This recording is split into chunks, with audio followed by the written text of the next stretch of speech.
Live. Welcome back to Long Island. Did he freeze? I think immediately. I might be. My internet's not great. You're back. But You're back. Awesome. Great. Take it away, guys. Yeah. So as the tropical version of Jim Broadbent and Moulin Rouge just told you, this is Long Island Tropic Con.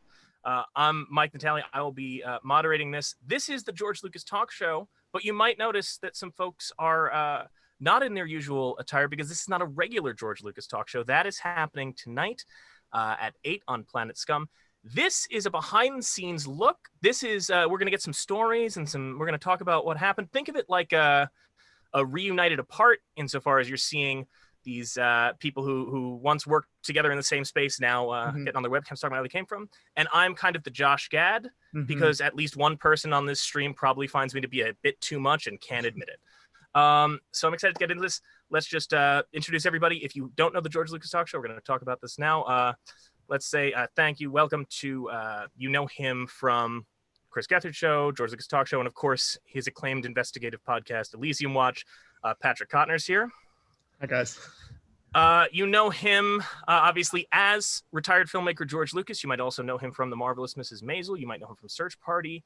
You might know him from his acclaimed podcast, Dead Eyes. Connor Ratliff is here. And you might know him as Watto, but you might also know him as Arthur Everest on The Tick. You may soon know him as Orko. And you know him, of course, as a podcast, The Ride legend, Griffin Newman. Thank you very much for the proper credits. I wish you'd include King of Krantz, but Watto is my top. Yeah. Well, listen, I gotta rep as many brands as I can here. Okay. You know, mayor. The mayor of Disneyland. Yeah. Yes.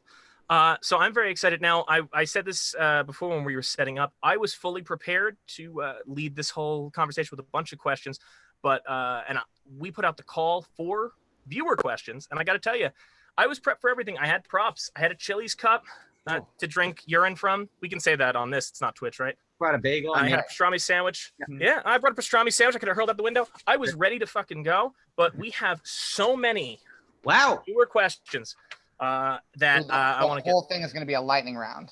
It's quick answers. There's a lot in here. But first, I did want to kind of start this off, if I can figure out how screen share works, showing something to everybody, because we're going to talk about George Lucas Talk Show, how it came to be and how it got to its current form. So if I may, I do want to start this out by showing a clip from an early version of the show. Ooh. And I think people will figure out why. And I want to talk about how we got from there to here. I hope it's me doing warm up. Let's see. Can everybody see that all right? See that? Yeah. See it perfectly. Can't hear it. Can't hear it? No. Can't hear God it. damn it. I don't know how it works. You can or can't? I'm George. I'm the host. Look at me. I made Star Wars. This is my friend Jar Jar. Yeah. Okay. So, right. I thought there are two clips that are interesting in terms of the origin of the show. One is Patrick doing warm up on the first show, and one is me being a guest on the second show as myself, right? Yeah. We should talk about it. We should talk about it. All right. We can't hear it. I'm so, did not know. Well, you know what, we tried, and that's the beautiful thing. You're doing great. Great. That was that was the second show. Sean Diston was the sidekick for the first few years of the show as Jar Jar Binks, and that was actually one of the test shows before it was a UCB show. We rented a room at a place called the Producers Club, and one thing, I don't know whether if we had heard audio on that, you might have heard how few people were in attendance at that. I also remember there being like a tropical rainstorm. I remember the weather being apocalyptic that night. And the Producers Club, those theaters are very small to begin with. Yeah. I don't even think I was there. I don't think you were there at that one. Yeah, I don't think so. And all I remember is it was a very fun show, and I lost hundreds of dollars doing that because no one, and even though I think it was free. It was free. Yes, you rented it out. People were allowed to come for free. I think that theater sat 10 people, and there were probably 3 people in the audience. But there were definitely more people in the show than there were in the audience. Conclusively, it was a pretty packed show because you had Kelly Hudson did stand up as What's Mads Mardigan? Yeah. Yeah. But the other thing was in those early days, now the bit is George Lucas is self-financing his own talk show. In those early days, you were self-financing the George Lucas talk show because you wanted to field test it before you even pitched it to UCB. Yeah, I was thinking like I gotta make sure this works and makes sense as a show. So I felt a weird sense of responsibility. Like I can't do this at UCB until I know that it makes sense as a show because I thought it would be embarrassing if I tried it and it didn't work or it didn't make sense. And then those first two, they were like, oh, these are like really good shows right outside of the right out of the gate. And so the third one was at UCB and it was completely sold out and I lost no money on it and it was great. But it's really interesting to look back at that now, given the fact that now Griffin and I, even just this year, the number of hours that we have done this show, if we're not close to overtaking the number of hours that we did at UCB, we should be, right? By now? It's got to be close. It's got to be close. I mean, you did 5 years at UCB. I mean, including Producers Club. You did 5 years of stage show. Almost six. Almost six because it was, I think it was January 2014 or somewhere around there. Yeah. And I came on about 4 years in, right? 2 years in, right? I did the last 4 years. I think so, yeah. And then I had been on the show as myself 3 times before that. That clip's one of them. But for background, I was a humongous fan of the Chris Gethard show. And I met both Connor and Cotner as fans. Patrick and I worked together on a web series, and I said, "Oh, I'm a big fan of your work." And he said, "What the fuck are you talking about?" But the Chris Gethard show was one of the few shows where like crew people were very much on-camera presences, and I was a massive fan of everything Connor was doing. And so I feel like I don't even remember how I breached that gap, but Connor was very much someone where I was like, I want to know him. I think he's a genius. And slowly like inched my way in there through going to Gethard show every week. And then when you were booking that Producers Club show, you said, I know you're in a movie. Draft Day had come out, which I was in. And you said, I know you're in a movie and they're not having you do any press. I think it would be really funny to have someone who actually has a movie to promote, but also having George Lucas Talk Show be the only stop on their promotional tour. And so that was the bit. And then I started being like a reserve guest. If people dropped out, you would sometimes call me to come in and do stuff. Yeah. Because I always thought, I mean, my first memory of you was like, oh, this guy's a real actor. Like he's a professional actor. So I was always like, I think I don't remember the first time we met Griffin, but I know it would have been at a point where I did not consider myself a professional comedian or actor. Right. And I thought Connor was the funniest person on the planet. I own several pieces of Ratliff 2012 merchandise. I did not let Connor know any of this. And I only told this story recently on a live stream, but I came this close to actually voting for Connor in that presidential election. I had been for months telling people I was going to do it. And it was only when I got into the booth that I welched at the last minute. But I think, both of us had inflated ideas of the other one, which I remember there was a long period where you were coming by the Gethard show and you had your the mustache that you had to grow out for the HBO series Vinyl. Yeah. I remember thinking like, man, this guy's a pro. Like this guy's going everywhere. He looks like a creep because he had this 70s mustache. Because I think you and I both have that. You wear it better than I do. I can't just have a mustache. It's a hard look.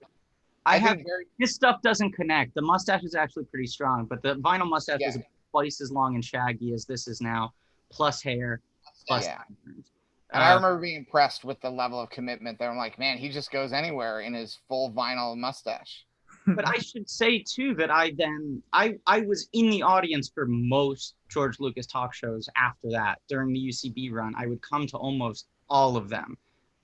And then it was only when Distin moved to LA that right around that time you and I there was a Star Wars themed improv show at UCB, and I had put together a Watto costume for opening night of Force Awakens. And after we had done the show together, I was like, hey, I know Distin's like gone. I'd happily just show up and be Watto every week. Yeah. Which I'll give you one trial show. But I also didn't believe that you would, if you had told me back then, he's going to do it every week, even if he books the lead in a TV show, he's going to keep doing it. I wouldn't have believed it. I thought you were going to maybe do it for a little bit and then you get bored of it and then you leave.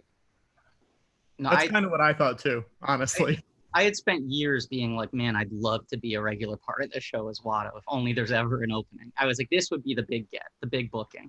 Yeah. I'll tell you how I met Patrick Cotnar. Is because you can see video from the day that Patrick and I met, not necessarily of Patrick, but the Chris Gethard show was doing, while I was running for president, we were doing a video where we would go Christmas caroling in the New York City subway. Mm-hmm.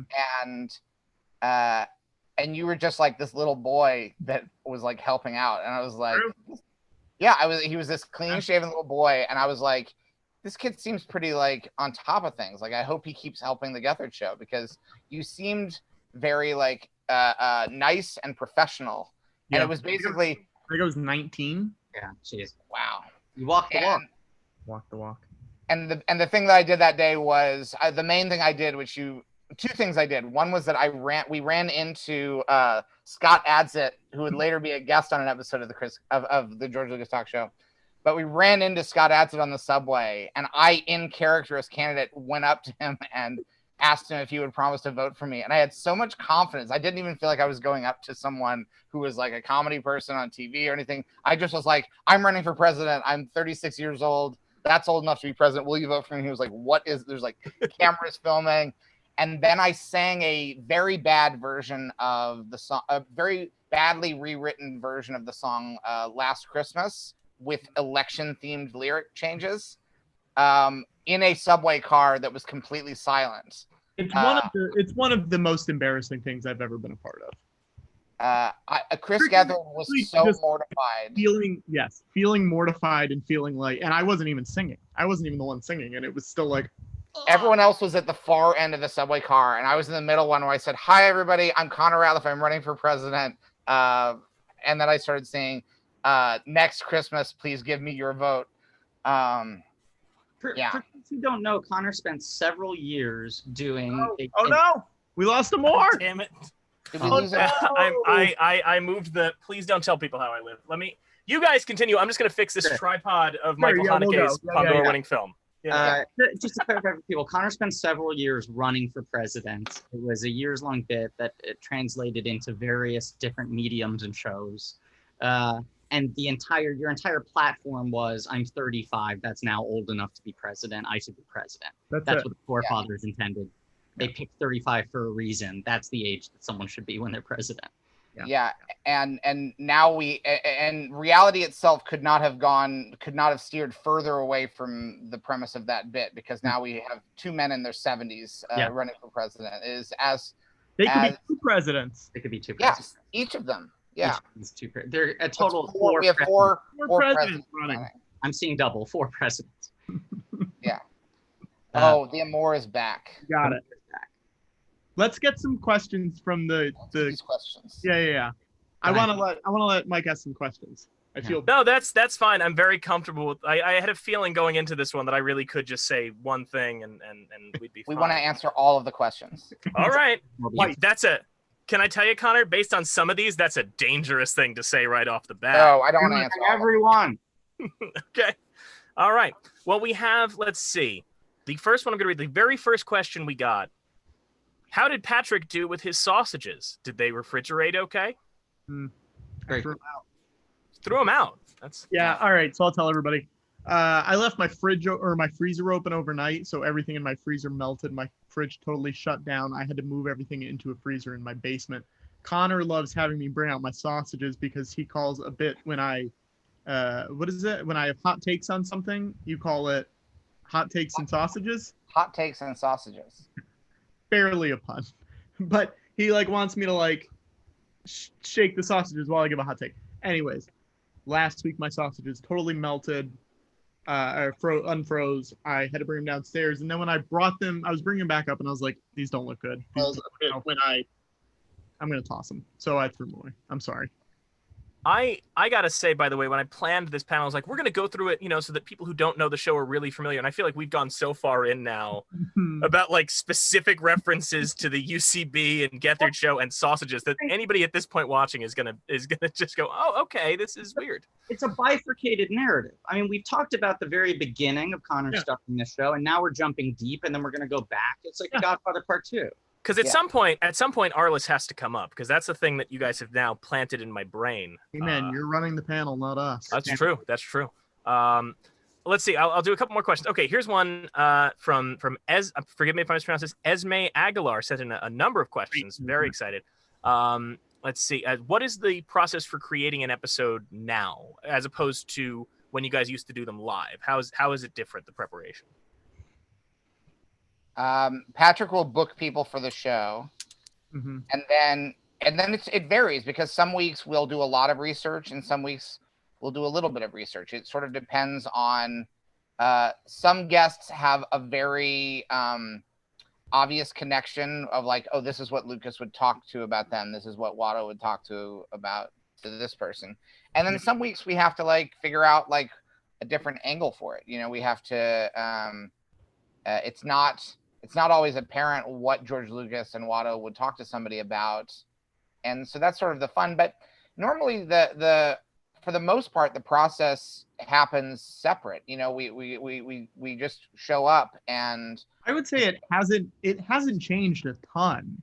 No. Like, it's kind of the same as it always was, which is I think of someone, or Connor thinks of someone, or Griffin thinks of someone that they think would be good. Yeah. I'll usually reach out. I don't necessarily tell Connor or Griffin who I'm reaching out to. I will just send asks, because at this point I feel like I know pretty much who's going to work and who wouldn't on the show necessarily. And it's rare that someone doesn't work on the show. I can't. It's very rare. And I think by and large, the people who don't work at this point are people who are just a little shy or can't get into it. There's rarely someone, if ever, who's like destructive or goes against what we're trying to do. I also think like the biggest difference is just that we're doing weekly as opposed to monthly, which we used to do at the UCB, because we've had like a text thread and email threads going on forever, and it used to be a little more spaced out in between shows, and there'd be more of a cram in the week before, a Patrick being like, we have a third slot to fill this and that. But I think it's always been, there's very little that's planned specifically in terms of what happens within the show, not the booking. And almost all of that is stuff that Connor does. I plan almost nothing, but most of it just kind of happens freely. Sometimes in the text thread, if a name gets thrown out, one of us will point out, oh, there's a good connection there because they've done this or this and that. And that's just the thing we store in the back of our heads. Now that it's a weekly show and Patrick's sending out feelers constantly, I feel like there's a little more dialogue in terms of thinking like, would it be fun to do this at some week? Should we do this at some point? What about this? But and still, it's been good having the fundraisers that we've been doing once a month, because those are heavily themed once a month at this point. It used to be more often. Heavily themed, so it's like, great, we have Big Lake next week. Okay, so I'm basically only going out to Big Lake specific people. Or, in the future it'll be only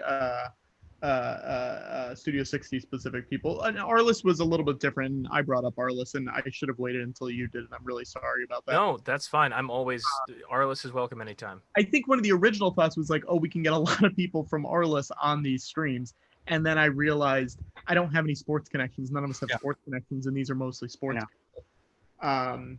So it was a lot of people who had not necessarily seen Arliss before or had any idea what the show was, which was fine. It was fun introducing a lot of people to it.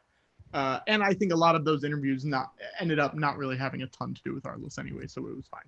But that's another thing, is that very often with the stage show, the strongest elements of planning would be Connor editing together videos. You'd almost always want to have specific videos for our guests. Which I'm doing now because Connor doesn't have his editing software really with him. But like Connor would tell me before the show, like, I have this video, like that would be the very last minute heads up. Or he would say at some point, like, I want to do this bit, just when I say this, know that this is what I'm setting up. And then the only other real piece of planning was I would go to you, Patrick, right before the show and go like, what's the worst thing that happened in the news in the last week? Watto's going to take credit for doing that. So when George asked, Watto, how are you doing? How's your week going? I would backwards work into that. Those were like, I feel like the only bits that we would set up in advance, right? Yeah. Yeah, because we never would.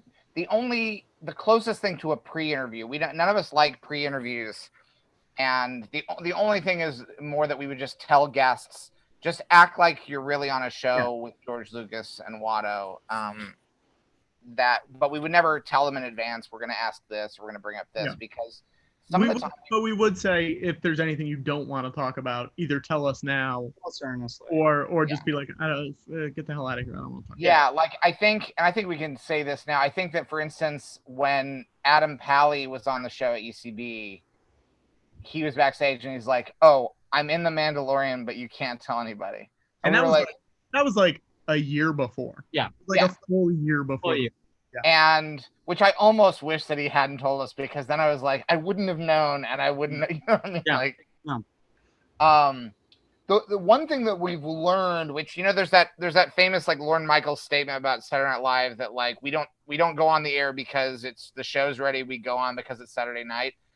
We sort of have discovered sort of an opposite thing for that, which is that all along when we were doing the show, when it was a midnight show, or when we later moved on, it was an early evening show at UCB Hell's Kitchen, we'd have to end the midnight show because it would be, 1:15 in the morning. And otherwise we'd be like the interns at the theater and everybody, they'd have to close the theater.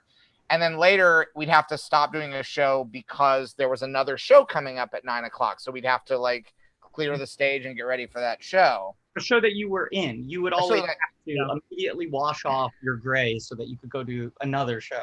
Yeah, I would have to do an improv show at 9:00, and our show it would be like 8:40, and I'd be looking at the clock, being like, "Oh, geez, we got to end this." Mm-hmm.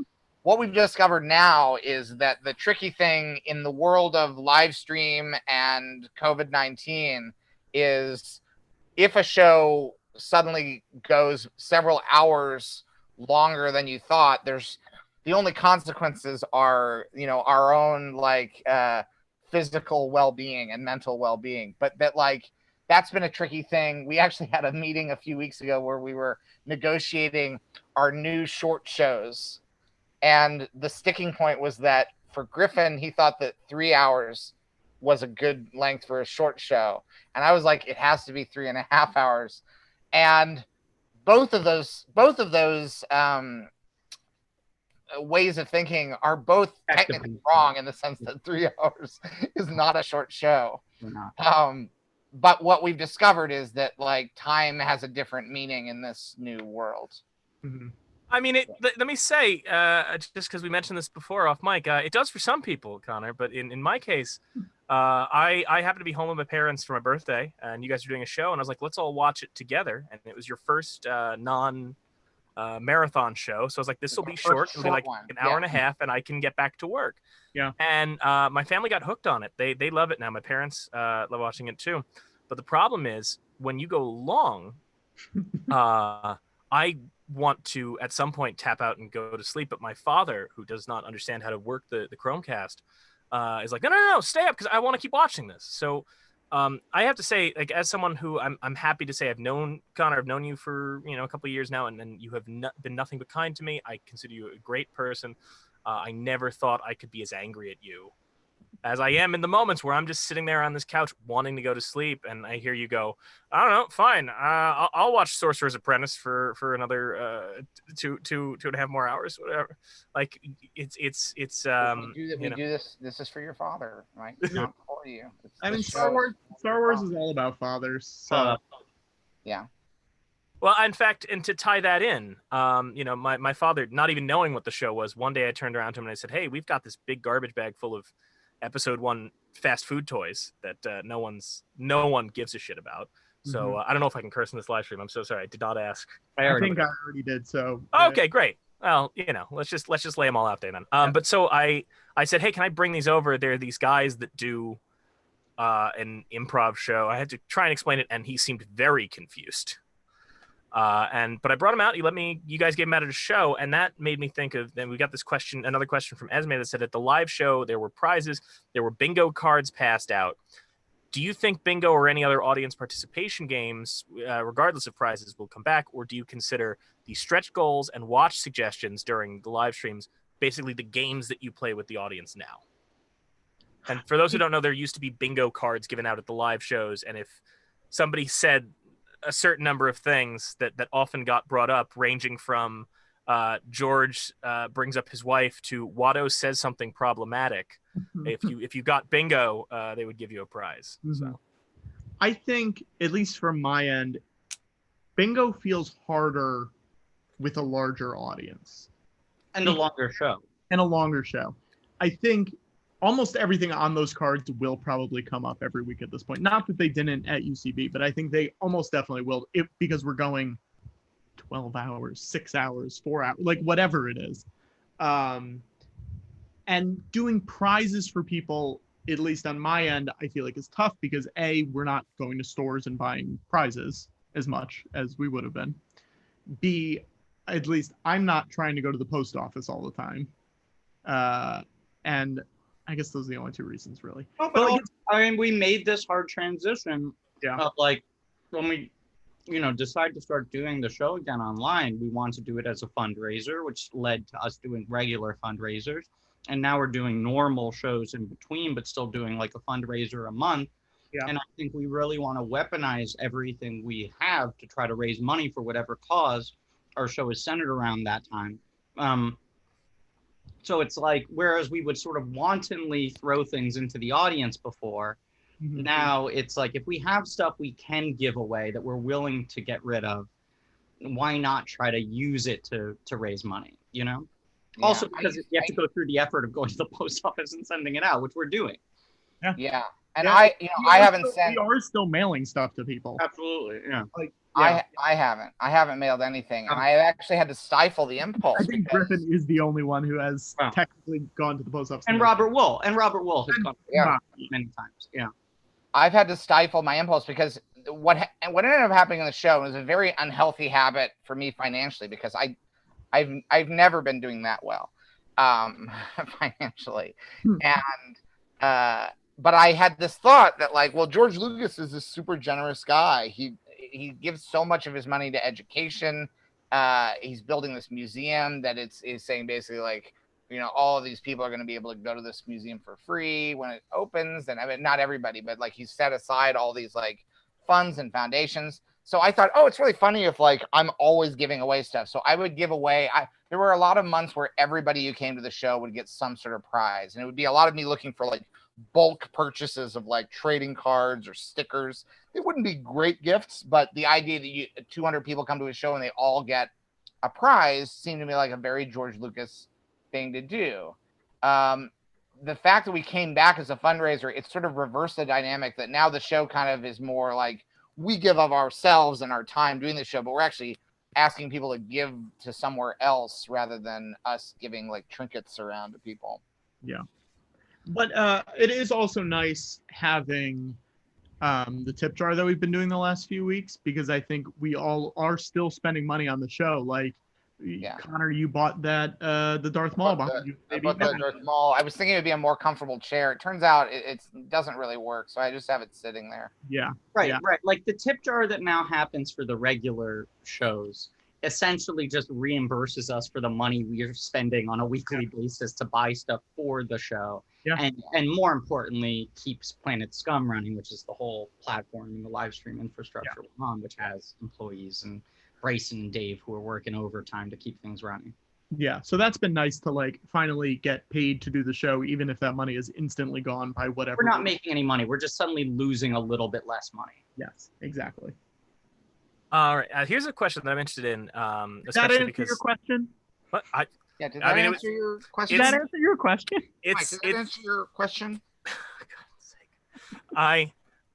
You know what? I gotta say, normally the fun of watching these shows, because a lot of questions are about Patrick. Patrick seems to be a fan favorite, and I think part of that is how put upon Patrick gets in each show, trying to like keep it on track. And now I feel like I'm sitting in that Patrick spot for this Q&A. So now it's it's a little more. Oh, you sitting in the Patrick spot?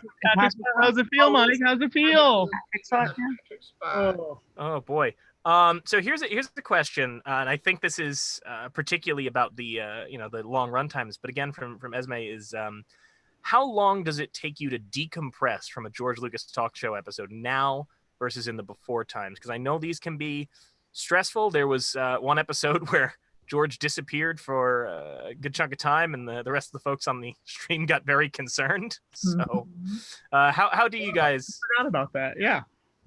Oh, I think those of us who were watching were equally nervous. Yeah. From there. I mean, I'll say I think after most of the shows, we will still stay on over an hour longer than the show goes, just to like chat about what happened, or to try to decompress. But I know that I usually, even if we finish at midnight, I don't fall asleep till after 2, just because it's easily after 2. Early for me. Yeah, I take a very long shower or bath, and I usually don't fall asleep until the early a.m. And Mondays are essentially now write-offs for me. It was certainly more of a thing when we were doing like 12+ hour shows that I was just like, no one contact me on Monday. I just need the day to like recover vocally and energy-wise and focus. Like a lot of it's just like having your brain be in the mode of I'm on camera. Everything I'm saying is being recorded for half of a day. It just kind of like your bandwidth gets so blown out. I've exclusively taken Mondays off from work. I said I'm taking them off every Monday until who knows? Yeah. I find it's interesting. There's a documentary that's being made about the George Lucas Talk Show that actually started well over a year ago. That was following the show. That was actually meant to document the show as it was at UCB. And I think the original intention was that it was going to be like a 25-minute short documentary that would maybe play the festival circuit this year. It's now become longer than Showa. Yeah.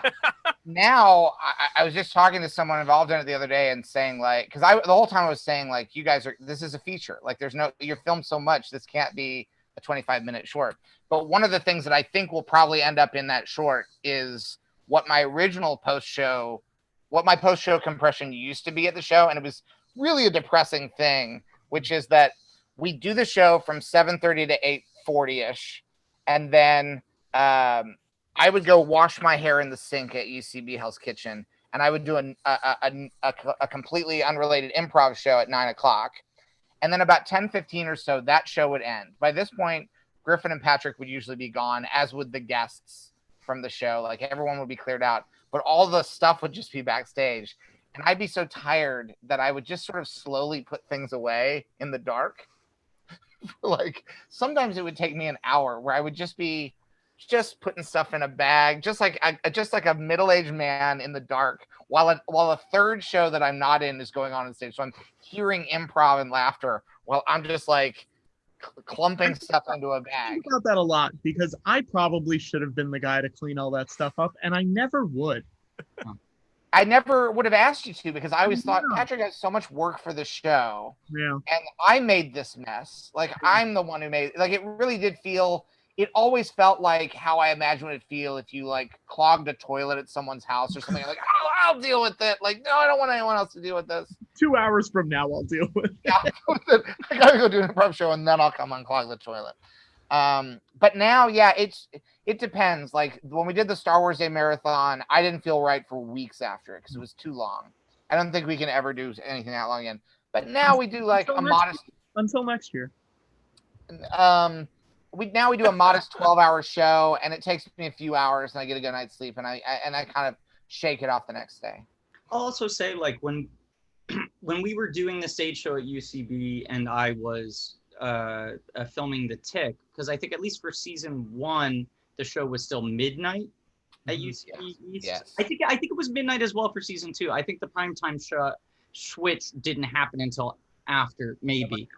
But like in most cases, I would film a full day at the end of a full week of filming, and George Lucas Talk Show was like my recovery. It was like my come down. It was my transition. Because people on set would be like, that's crazy, you're going to go do a comedy show now. And I was like, this character, it doesn't matter how tired I am. It doesn't matter how stressed out I am. It doesn't matter how angry I am. It doesn't matter how drunk I get. Like anything, all of that just feeds into Watto. So I would treat Friday nights once a month as my like burn off of all that energy from whatever actual like paying work I was doing. And now it's the opposite where it's like I spend all week ramping up to be Watto, and then a couple of days winding down before I have to ramp up again. I will say on a mental level, what I find is that in the same way that like when you're sleep deprived and it's because you start to get a feeling where you need dreams to, you need a period where for your mind to kind of release everything and go crazy. I do feel like that's what the show has become for me, which is that on Sundays we all kind of lose our minds for however many hours. And if we didn't have this show to do that, I don't know how it would manifest itself. It's a release valve, definitely. Yeah. I wanna throw one out there because I just love how it's so not specific. We got an email just from someone who called themselves Cole, and all they said was, "quote If you could play another what?" Who's Cole Cole It says, if you could play another director, who would it be? But what I love is it's not directed at anyone in particular. So I'm going to throw this one to Patrick. Patrick, if you had to play a director on George Lucas Talk Show, who would I you would play? say like James Whale. Are you okay? You're going full gods and monsters for 1 week? Okay, I'm down. I'll open this up to the floor, Griffin, Connor. If you, I mean, you guys have actually played alternate characters on the show. You've done... Also, remember, guys, we have to answer all the questions before this was done. So Yeah, oh boy. Okay, so then yeah, because I've got more. My quick answer is Martin Scorsese. If I ever had to try to do what Connor does and stay in character as a director, hosting people for that long, Scorsese is the one I feel most comfortable doing. Yeah. If it was like you can't do George Lucas anymore, you have to do another one, I'd probably do Orson Welles, because my beard is also getting to the point now where it probably makes more sense to do that anyway, and I think that would be a really fun one to do. But my other thought is that maybe McG. Okay, I'm just gonna let that one sit there. So this one was already answered because somebody asked what drew Griffin to Watto. Let me. Yeah, we already. Let's see. So we've got. Okay, do you enjoy interacting more with guests who come with zero knowledge of Star Wars, a working knowledge of Star Wars, or are huge fans? What's your preference? Zero knowledge. Yeah, Zero's the most fun. All of them are fun, but Zero's the most fun. I think it's Zero. Yeah. When Nicole Byer was first on the show and she was like, I don't know anything about Star Wars, it was so much fun because she actually knew a ton. She just didn't know. And it was like, it was wrong enough that it was really funny. Yeah, zero knowledge is fun because first of all, it's an act of courage, I think, sometimes for people because they feel like they're going to come on.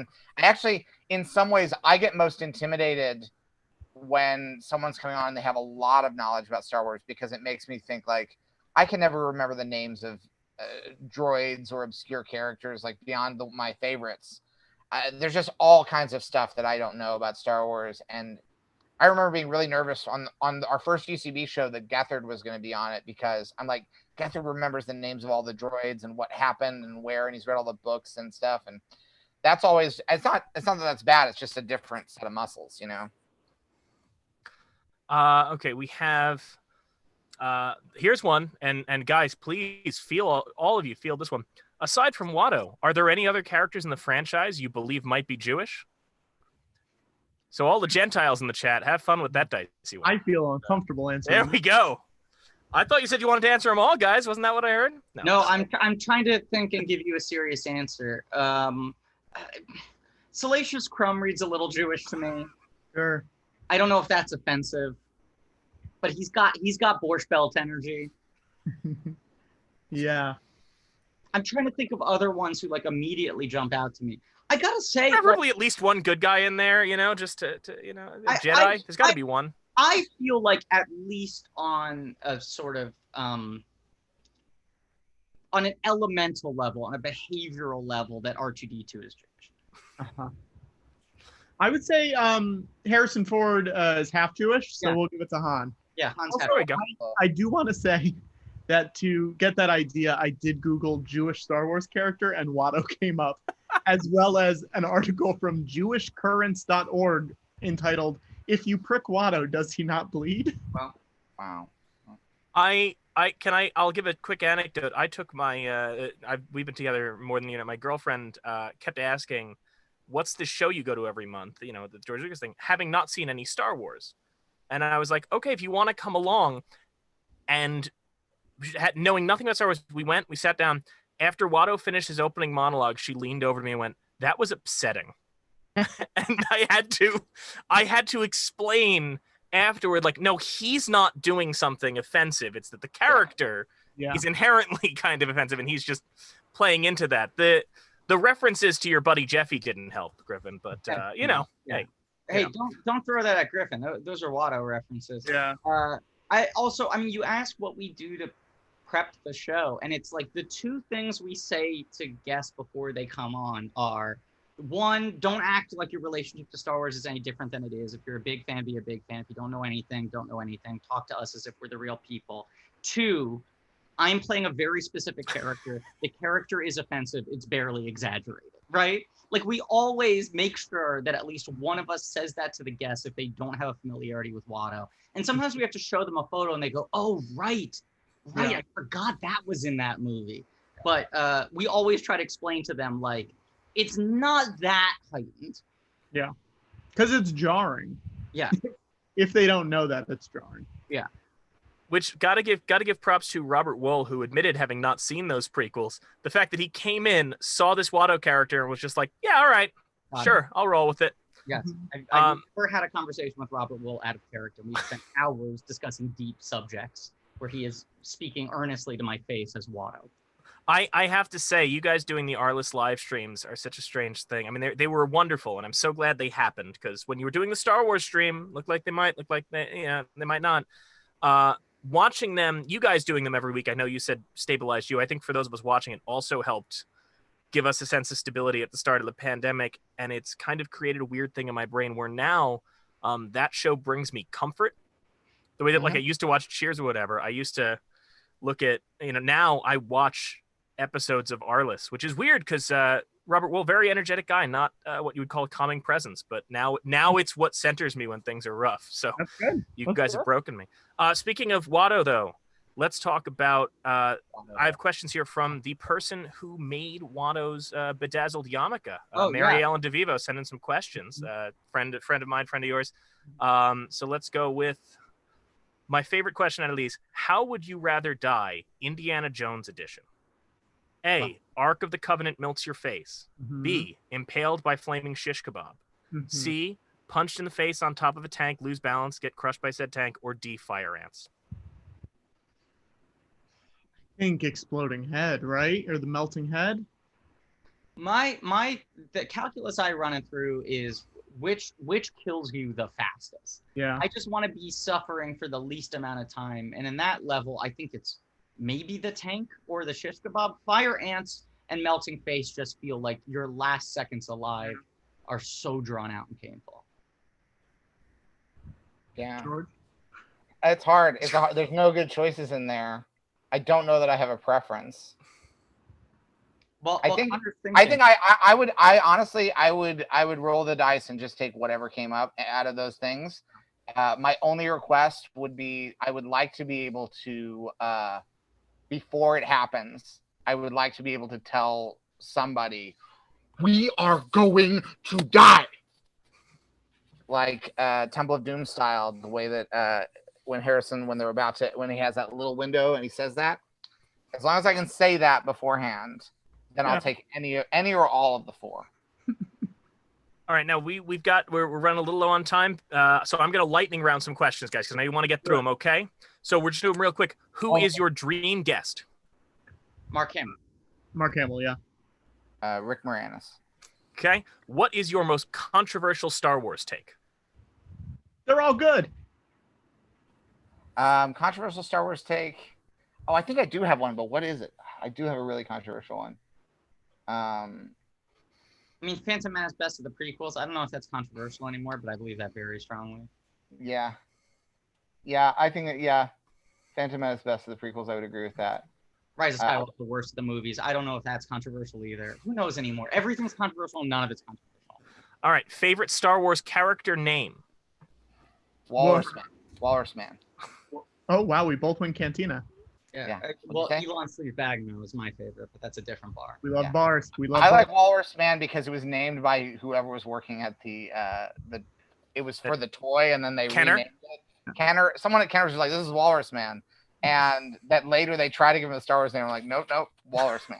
Awesome. Okay, real quick. So here's one for Connor real quick. It's just true or false, Connor. Jeff Falzone wants to know, is it true that you created the George Lucas character in a shopping mall in mid-Missouri as an expectation management device? Yes.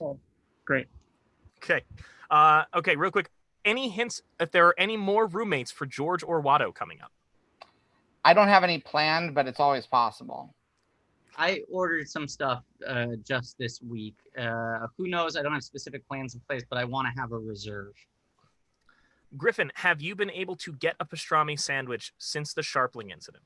Yes, I think I had to. It's been incredible. It took a while to feel safe enough to order another one, but man, it hits the spot. I know this has been sitting here the full time. I can't eat it. It's rough. I can't wait till you take a bite of that thing. It's going to be delightful. Patrick, would you ever consider doing a character? No. Okay. Patrick, if they go back to live shows, will you come on stage? I mean, I don't want to. Connor really wants it, and I guess Griffin really wants Non-negotiable. I wouldn't do the show without you on stage. Yeah, I mean, On-stage presence at the first ever stage show, doing warm-up. I know. I would hate it, but I would do it. You wouldn't hate it. I would. You'd like to think you'd hate it, but you love it. Yeah. At least be Gelman at the corner of the stage with the headset and the clipboard. What was your favorite episode of Arliss or 1600 Penn? Is there one that sticks out to you? I did have one favorite. I did have a favorite Arliss one. Oh, I think it was the one with Tanya Harding. Yeah. I really liked that one. Mine was the one with Michael Boatman.